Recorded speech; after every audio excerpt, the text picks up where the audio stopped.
ছাত্ৰ-ছাত্ৰীসকল, তোমালোকলৈ এটা নতুন ভিডিঅ' লৈ আহিছোঁ। বল আৰু চাপ, অষ্টম শ্ৰেণীৰ চেপ্টাৰ 11। বল।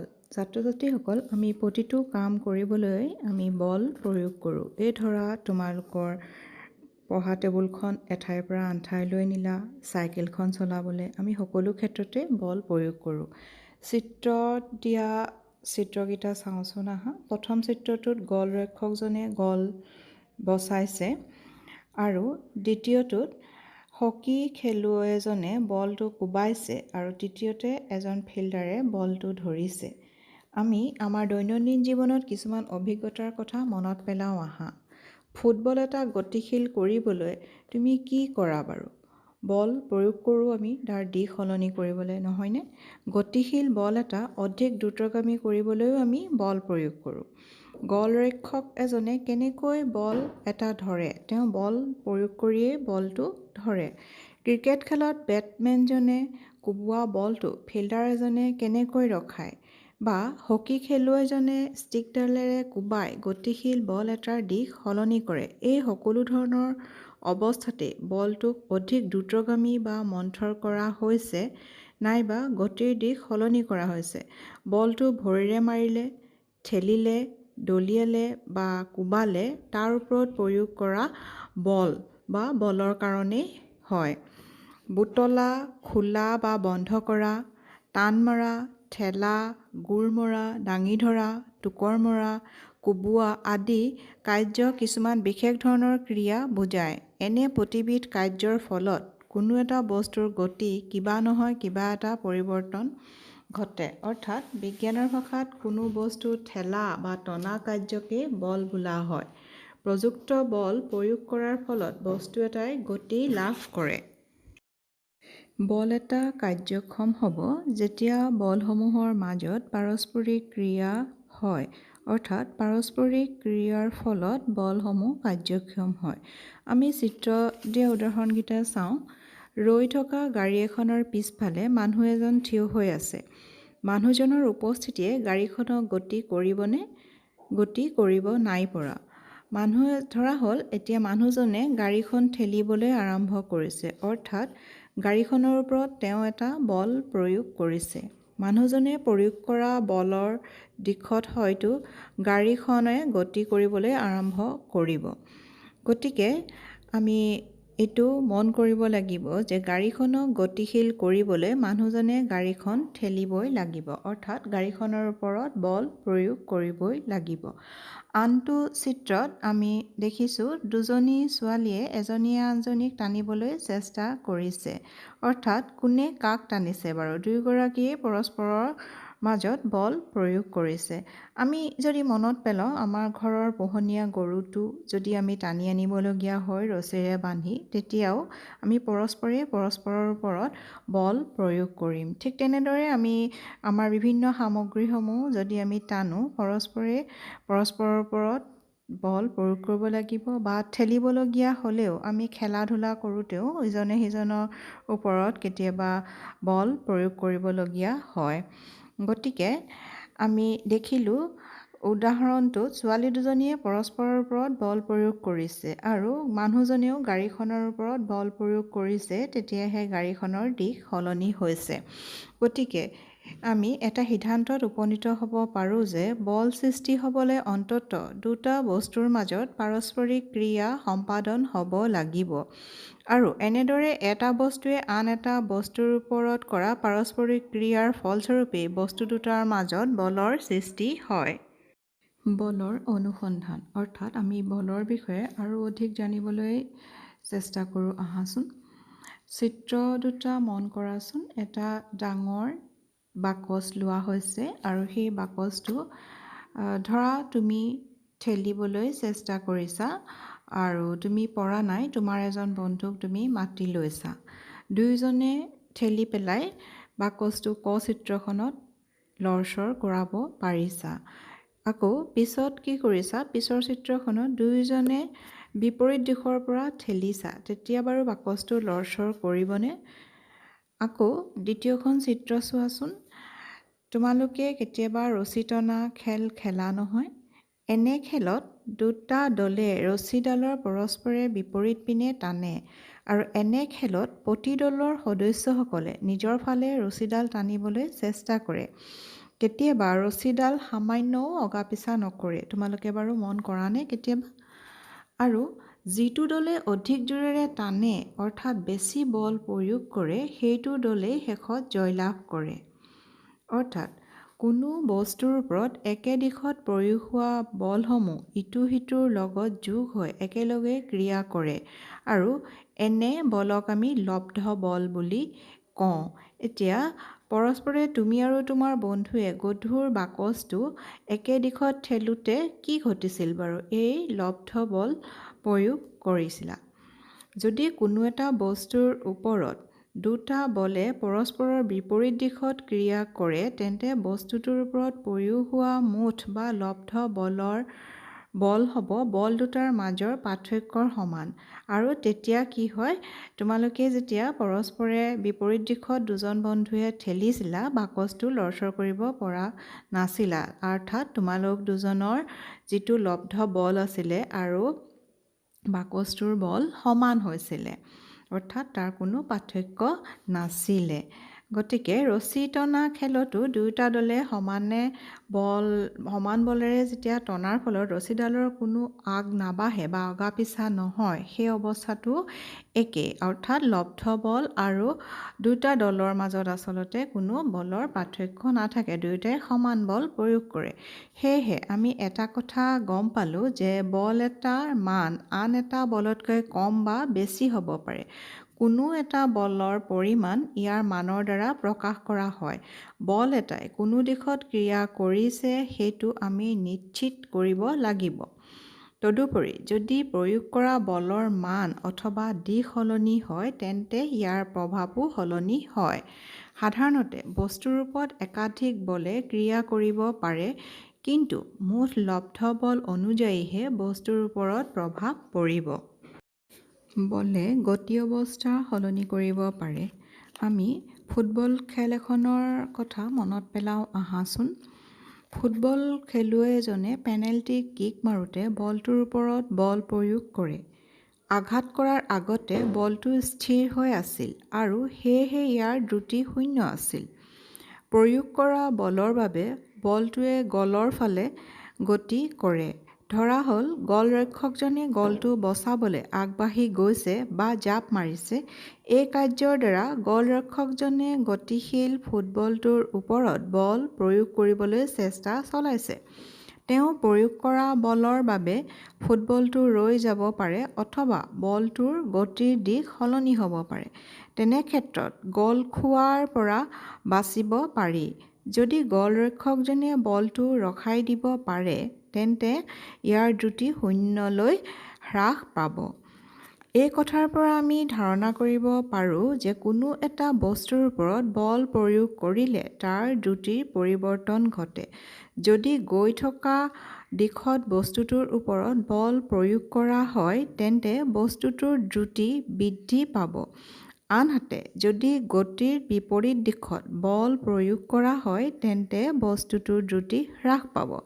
চিত্ৰত দিয়া টো আমি চাই লওঁ আহাচোন। সৰু ল'ৰা এটাই টায়াৰ এটা ক্ৰমাৎ অধিক দ্ৰুতিৰে চলাবলৈ তাক বাৰে বাৰে ঠেলিব লাগে, অৰ্থাৎ তাৰ বাৰে বাৰে যেতিয়া ঠেলে তেতিয়া দ্ৰুতি বৃদ্ধি পায় বা গতিবেগ বাঢ়ি যায়। বল প্ৰয়োগৰ বাবে গতিশীল বস্তুৰ দ্ৰুতি আৰু দিশ দুয়োটাৰে পৰিৱৰ্তন ঘটে। বস্তুৰ দ্ৰুতি বা ইয়াৰ গতিৰ দিশ নতুবা উভয়ৰে পৰিৱৰ্তন ঘটিলে বস্তুটোৰ গতি অৱস্থা সলনি হোৱা বোলে। বলে বস্তুৰ গতি অৱস্থা সলনি কৰিব পাৰে, অৰ্থাৎ গতি অৱস্থাক বস্তু এটাৰ দ্ৰুতি আৰু দিশৰ দ্বাৰা বুজোৱা হয়। বস্তু এটাৰ স্থিৰ অৱস্থা মানে তাৰ দ্ৰুতি শূন্য। বস্তু এটা গতিশীল বা স্থিৰ অৱস্থাত থাকিব পাৰে। গতিশীল অৱস্থাত থাকিলে তাৰ দ্ৰুতি বৃদ্ধি পাব আৰু স্থিৰ অৱস্থাত থাকিলে দ্ৰুতি সদায় শূন্য হয়। বলে বস্তু এটাৰ আকৃতি সলনি কৰিব পাৰে। বস্তুৰ ওপৰত বল প্ৰয়োগ কৰিলে বস্তুটোৰ আকৃতি পৰিৱৰ্তন হয়। প্ৰয়োগ বলে ক্ৰিয়া কৰি সলনি কৰাকে পৰিৱৰ্তন বোলা হয়। আমি চিত্ৰখন চাওঁ আহাচোন। লদা মাৰি থোৱা আটা থালত ৰখা হৈছে আৰু হাতেৰে লদাটো তললৈ হেঁচা প্ৰয়োগ কৰা হৈছে, ফলত আকৃতিৰ কিছু সলনি ঘটিছে। দ্বিতীয়তে, বাইচাইকেলৰ ছিটৰ তলৰ ফালে স্প্ৰিং লগোৱা আছে আৰু যেতিয়া এজন মানুহ বাইচাইকেলখনত বহি দিছে, চাইকেলৰ ওপৰত হেঁচা প্ৰয়োগ কৰাৰ ফলত স্প্ৰিঙৰ সম্প্ৰসাৰণ ঘটিছে। বেৰত গজাল মৰা আছে আৰু তাৰ পৰা এডাল হাকুটা ওলমা বা এচটা ৰবৰ ওলমাই ৰখা হৈছে আৰু ৰবৰ ছটাত গধুৰ বস্তু এটা ওলমাই দিলে ৰবৰ ছটা তললৈ প্ৰসাৰণ ঘটিব। দুটুকুৰা ইটাৰ মাজত ধাতুৰ বা প্লাষ্টিকৰ স্কেল এডাল ৰখা হৈছে আৰু স্কেলডালৰ ওপৰত আমি যদি ওজন এটা ৰাখোঁ, ওজন বেছি হ'লে মাছটো কিছু পৰিমাণে তললৈ হেঁচা খাব বা ডুব খাই যাব। গতিকে আমি গম পাইছোঁ বা ইয়াৰ পৰা আমি বুজিব পাৰিছোঁ যে বস্তু এটাৰ ওপৰত বল প্ৰয়োগ কৰিলে বস্তুটোৰ আকৃতিৰ সলনি হয়। গতিকে বস্তু এটাক স্থিৰ অৱস্থাৰ পৰা গতিশীল অৱস্থালৈ নিব পাৰি বল প্ৰয়োগ কৰি। পুনৰ বল প্ৰয়োগ কৰি গতিশীল অৱস্থাত থকা বস্তু এটাৰো দ্ৰুতি পৰিৱৰ্তন ঘটাব পাৰোঁ, অৰ্থাৎ দ্ৰুতি বৃদ্ধি হ'ব পাৰে বা দ্ৰুতি কেতিয়াবা মন্থৰো হ'ব পাৰে। বস্তু এটাৰ ওপৰত বল প্ৰয়োগ কৰিলে গতিৰ দিশৰো সলনি হ'ব পাৰে। ঠিক তেনেদৰে বস্তু এটাৰ আকৃতিৰো পৰিৱৰ্তন কৰিব পাৰি। এই সকলোবোৰ পৰিৱৰ্তন বল প্ৰয়োগৰ ক্ষেত্ৰতেই সম্ভৱ হৈছে, অৰ্থাৎ আমি মনত ৰাখিব লাগিব বলৰ ক্ৰিয়া অবিহনে এই কাৰ্যবোৰ কেতিয়াও সম্ভৱ নহয়। সেয়েহে বস্তু এটাই নিজে নিজে কেতিয়াও গতি কৰিব নোৱাৰে, নিজে নিজে ইয়াৰ দ্ৰুতি সলনি কৰিবও নোৱাৰে, নিজে নিজে ইয়াৰ গতিৰ দিশো সলনি কৰিব নোৱাৰে আৰু নিজে নিজে ইয়াৰ আকৃতি সলনি নঘটে। ফলত আমি ক'ব পাৰোঁ বল প্ৰয়োগ কৰিলেহে বস্তু এটাৰ আকৃতিৰ পৰিৱৰ্তন হয়। বলৰ প্ৰকাৰ। বল দুই প্ৰকাৰৰ, স্পৰ্শ বল আৰু অস্পৰ্শ বল। স্পৰ্শ বল বস্তুৰ লগত সংস্পৰ্শৰ দ্বাৰা যি বলৰ সৃষ্টি হয় তাকে স্পৰ্শ বল বোলে। স্পৰ্শ বলৰ ভাগসমূহ হৈছে পেশীয় বল। পেশীয় বলৰ ক্ষেত্ৰত আমি চাওঁ আহাচোন। যেতিয়া আমি টেবুলত কিতাপ এখন থওঁ, তাক স্পৰ্শ নকৰাকৈ ঠেলি বা তুলি আনিব নোৱাৰি। ঠিক তেনেদৰে এবাল্টি পানী ওপৰলৈ উঠাবলৈও আমি আমাৰ বল প্ৰয়োগ কৰিব লাগিব। সাধাৰণতে বস্তু এটাৰ ওপৰত বল প্ৰয়োগ কৰিবলৈ বস্তুটোৰ লগত আমাৰ শৰীৰৰ সংস্পৰ্শ হ'ব লাগিব। বস্তুটোৰ লগত এনে সংস্পৰ্শ এডাল দণ্ড বা এডাল ৰছীৰ দ্বাৰাও হ'ব পাৰে। যেনে স্কুল বেগৰ নিচিনা বস্তু এটা যেতিয়া আমি ঠেলোঁ বা পানী এবাল্টি ওপৰলৈ দাঙোঁ, তেতিয়া আমি বলসমূহ আমাৰ শৰীৰৰ মাংসপেশীৰ ক্ৰিয়াৰ পৰাই পাওঁ। এনেদৰে মাংসপেশীৰ ক্ৰিয়াৰ ফলত উদ্ভৱ হোৱা বলক পেশীয় বল বোলা হয়। প্ৰাণীসমূহেও সিহঁতৰ শাৰীৰিক কাম-কাজ আৰু অন্যান্য কামবোৰ কৰিবৰ বাবে পেশীয় বল প্ৰয়োগ কৰে। যেনে ঘোঁৰা, গৰু, গাধ আৰু উট আদি প্ৰাণীবোৰে আমাৰ বিভিন্ন কাম-কাজ কৰে। এই কামবোৰ কৰিবলৈ প্ৰাণীবোৰৰ পেশীয় বল প্ৰয়োগ কৰে। যিহেতু বস্তু এটাৰ সংস্পৰ্শত থাকিলেহে পেশীয় বল প্ৰয়োগ কৰিব পাৰে, সেয়েহে এনে পেশীয় বলক স্পৰ্শ বল বুলি কোৱা হয়। ঘৰ্ষণ। স্পৰ্শ বলৰ দ্বিতীয় ভাগটো হৈছে ঘৰ্ষণ। ছাত্ৰ-ছাত্ৰীসকল, তোমালোকে কিছুমান অভিজ্ঞতাৰ কথা মনত পেলোৱাচোন। মাটিয়েদি বগৰাই দিয়া বল এটাৰ দ্ৰুতি লাহে লাহে কমি গৈ এটা সময়ত ৰৈ যায়। যেতিয়া আমি বাইচাইকেলৰ পেডেল মৰা বন্ধ কৰি দিওঁ, তেতিয়া চাইকেলখনৰ দ্ৰুতি লাহে লাহে কমি যায় আৰু এটা সময়ত ই ৰৈ যায়। মটৰ গাড়ী আৰু স্কুটাৰৰ ইঞ্জিন এবাৰ বন্ধ কৰাৰ পাছত ই গতি অৱস্থাৰ পৰা স্থিৰ অৱস্থালৈ আহে। একেদৰে বঠা মাৰিব এৰিলে লগে লগে নাও এখন ৰৈ যায়। এনেধৰণৰ আৰু কিছুমান অভিজ্ঞতা আছে। এই সকলোবোৰৰ ক্ষেত্ৰতে বস্তুৰ ওপৰত কোনো বলে ক্ৰিয়া কৰা যেন লাগে। তথাপি সেইবোৰৰ দ্ৰুতি লাহে লাহে কমি আহি কিছু সময়ৰ পাছত ৰৈ গৈছে। কি কাৰণেনো বস্তুৰ গতি অৱস্থাৰ পৰিৱৰ্তন ঘটিছে। কিবা বলে এই বস্তুৰ ওপৰত ক্ৰিয়া কৰি থাকিব পাৰে নেকি? প্ৰতিটো অৱস্থাৰ ক্ষেত্ৰত কোনো দিশত বলে ক্ৰিয়া কৰি আছে। তোমালোকে অনুমান কৰিব পাৰিছানে? এই সকলোবোৰ উদাহৰণতে বস্তুৰ গতি অৱস্থাৰ পৰিৱৰ্তন ঘটোৱা বলবিধেই হৈছে ঘৰ্ষণ বল। মজিয়া আৰু বলটোৰ পৃষ্ঠৰ মাজত ঘৰ্ষণ বলৰ বাবে গতিশীল বলটো স্থিৰ অৱস্থালৈ আনে। একেদৰে পানী আৰু নাওৰ মাজত ঘৰ্ষণ বলে নাও বোৱা বন্ধ কৰাৰ লগে লগে গতিশীল নাওখনৰ স্থিৰ অৱস্থালৈ আনিছে। অৰ্থাৎ ঘৰ্ষণ বলৰ দিশ বস্তুৰ গতিৰ দিশৰ বিপৰীতমুখী হয়। যিহেতু পৃষ্ঠ দুখনৰ মাজত সংস্পৰ্শ হোৱাৰ বাবেই ঘৰ্ষণ বলৰ সৃষ্টি হয়, সেয়েহে ঘৰ্ষণ বলকো স্পৰ্শ বল বোলে। অস্পৰ্শ বল। সংস্পৰ্শ নোহোৱাকৈ উদ্ভৱ হোৱা বলক অস্পৰ্শ বল বোলে। অৰ্থাৎ বল প্ৰয়োগ কৰিবলৈ বল প্ৰয়োগকাৰী আৰু বস্তুৰ মাজত সংস্পৰ্শ নোহোৱাকৈ বস্তুৰ গতি অৱস্থাৰ পৰিৱৰ্তন কৰিব পাৰি।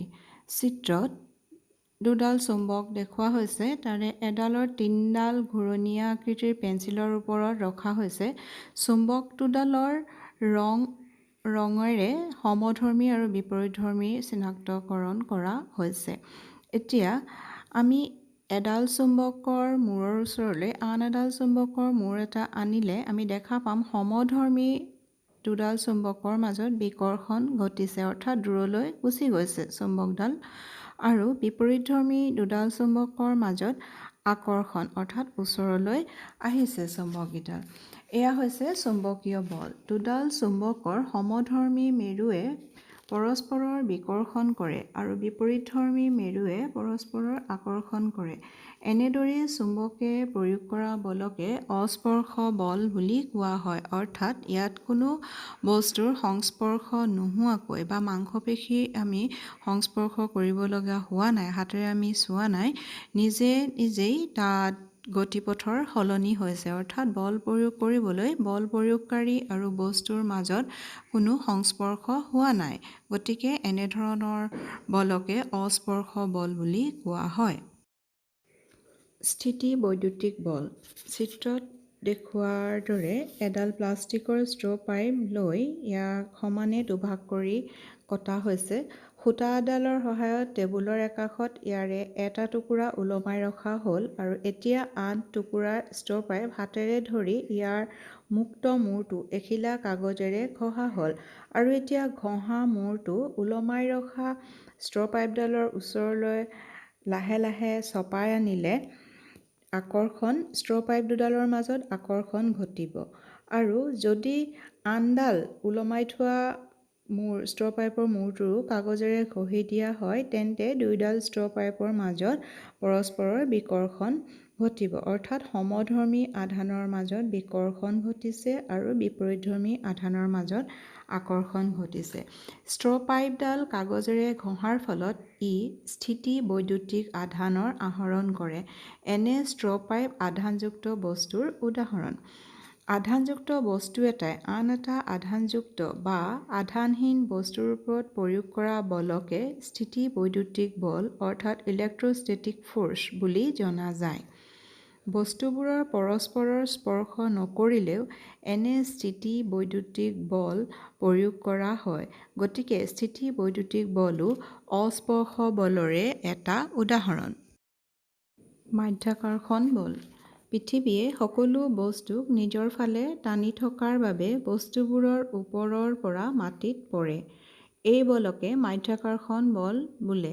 ই এবিধ আকৰ্ষণ বল। মাধ্যাকৰ্ষণ বলৰ বাবে নদীৰ পানীও তললৈ বৈ যায়, বা আমি যদি মুদ্ৰা এটা বা কাগজ এখন পেলাই দিওঁ, সি মাটিৰ ফাললৈ আকৰ্ষণৰ ফলত মাটিত পৰিবগৈ, কিন্তু ওপৰলৈ উঠি নাযায়।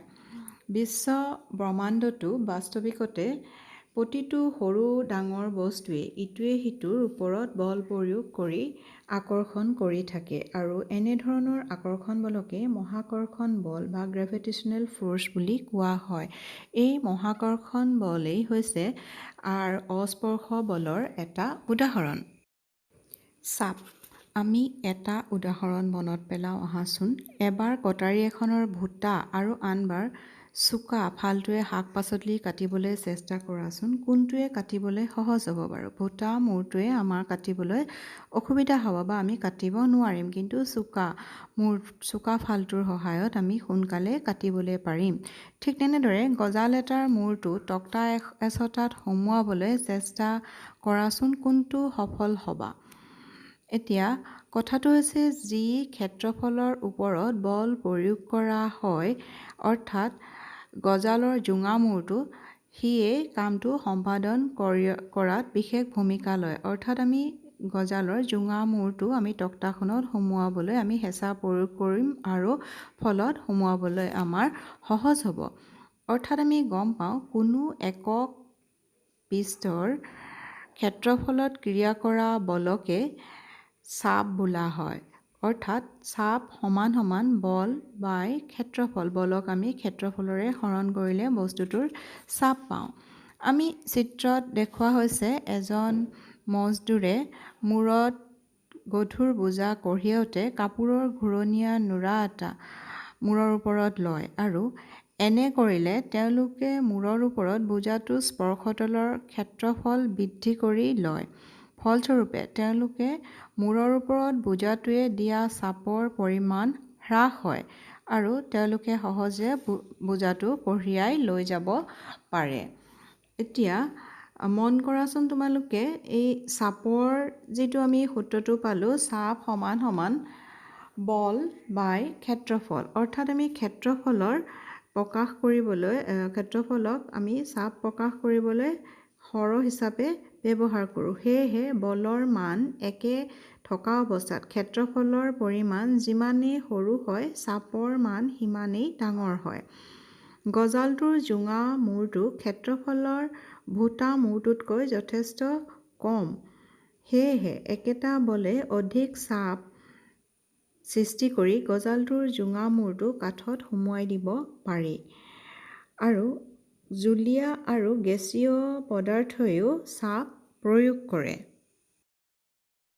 জুলীয়া আৰু গেছীয় পদাৰ্থৰ চাপ আমি প্ৰথমতে ক্ৰিয়াকলাপ দুটা চাই লওঁ আহাচোন এটা প্লাষ্টিকৰ বটল লোৱা হৈছে তাৰ তলিৰ পৰা কেই চেণ্টিমিটাৰমান ওপৰত এডাল দীঘল কাঁচৰ নলী সংযোগ কৰা হৈছে আৰু মন কৰিব লাগে যাতে তাত অতিৰিক্ত কোনো ছিদ্ৰ নাথাকে বা ছিদ্ৰ থাকিলে মম গ'লে আমি বিন্ধাবোৰ বন্ধ কৰি ল'ব লাগিব এতিয়া নলীডালৰ কাঁচৰ নলীটোত এটা বেলুন সংযোগ কৰা বা বান্ধি লোৱা হ'ল আৰু পিছত পানী যেতিয়া আমি বটলটোত ভৰাই দিম তেতিয়া আমি মন কৰিম যে বেলুনটো উফন্দি উঠিছে আৰু এই অৱস্থাটোতে আমি গম পাম যে পানীয়ে পাত্ৰৰ বেৰত অৰ্থাৎ জুলীয়া পদাৰ্থই পাত্ৰৰ বেৰত চাপ প্ৰয়োগ কৰিছে আনটো চিত্ৰত আমি এটা প্লাষ্টিকৰ বটলত তলিৰ ওচৰত চাৰিওকাষে চাৰিটা ছিদ্ৰ কৰা হ'ল আৰু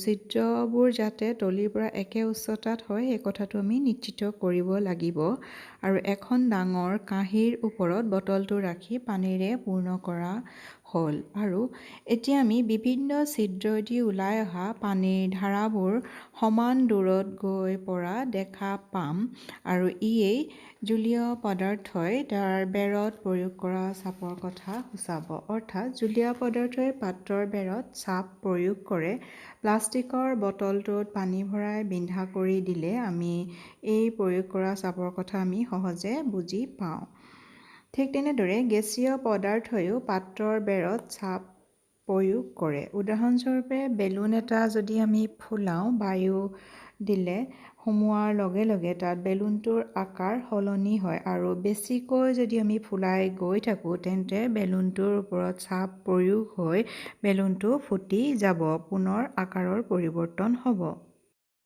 বায়ুমণ্ডলীয় চাপ বায়ুৱে প্ৰয়োগ কৰা চাপক বায়ুমণ্ডলীয় চাপ বোলে চুঙা এটাত থকা বায়ুৰ ওজনেই হ'ব বায়ুমণ্ডলীয় চাপ আমাৰ শৰীৰৰ চেপেটা হৈ নোযোৱাৰ কাৰণ হৈছে আমাৰ শৰীৰৰ ভিতৰৰ চাপ আৰু এই চাপ বায়ুমণ্ডলীয় চাপৰ সমান গতিকে এই বায়ুমণ্ডলীয় চাপক প্ৰশমিত কৰিব পাৰে চিত্ৰত দেখুওৱা হৈছে এজন মানুহে এটা গধুৰ ক্ষেত্ৰফলৰ বৃহৎ ওজনৰ বায়ুস্তম্ভ এটা মূৰত লৈ আছে ইমান গধুৰ বায়ুস্তম্ভ এটাই আমাক হেঁচা প্ৰয়োগ কৰা স্বত্তেও বা মানুহজনক হেঁচা প্ৰয়োগ কৰা স্বত্তেও শৰীৰটো চেপেটা হৈ নাই যোৱা। কাৰণ মানুহজনৰ শৰীৰ অৰ্থাৎ আমাৰ শৰীৰৰ ভিতৰৰ চাপ আৰু এই বায়ুমণ্ডলীয় চাপৰ সমান, গতিকে ই বায়ুমণ্ডলীয় চাপক প্ৰশমিত কৰে।